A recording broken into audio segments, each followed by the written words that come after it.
I don't know exactly what to compare that to, but it's kind of fun. This is Jim Ringline. I'm the Curator of Science here at the North Museum of Natural History and Science in Lancaster, PA.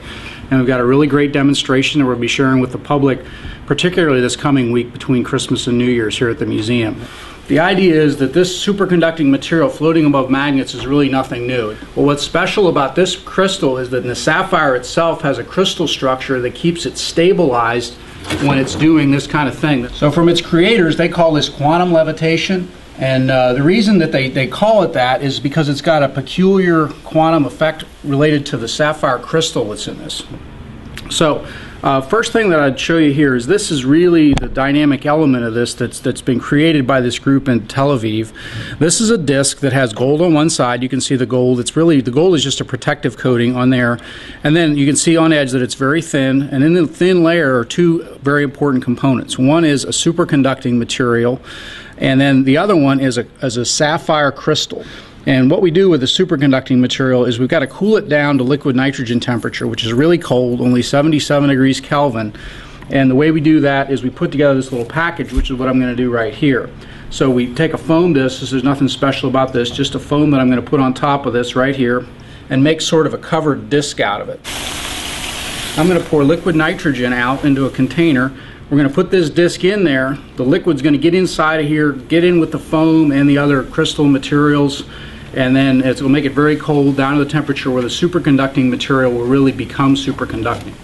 Take it out now, the excess liquid nitrogen out of it. I'm going to take a very strong magnet over here, put it right over top of it, and you can see that it floats.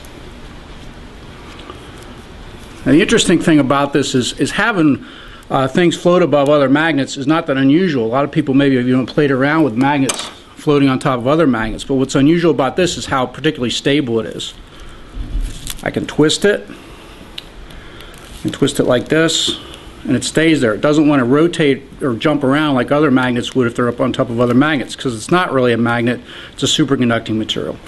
I can even do this, I can even turn it over.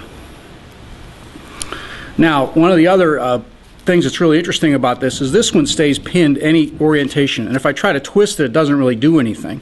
But if I take it and I put it over top of this particular magnet here, now I can make it rotate. So I've had this out for a little while, so it probably has a little bit of coldness left to it. We'll see if it stays floating on there. I give it a spin and around it goes. Now this track here, as a whole, the whole thing looks circular, but each one of the magnets points inward just a little bit. So that's what enables this thing to oscillate or go around this circle here in a circle, because it's got a magnetic field that allows it to do that. The Quantum Levitator will be here every day next week between December 26th and the 30th at noon every day, and on Monday, Thursday, and Friday we'll also have it at 2:30. So a 2:30 program, a noon program, about a half hour more or less, and you can see this thing live in person here at the North Museum of Natural History and Science in Lancaster.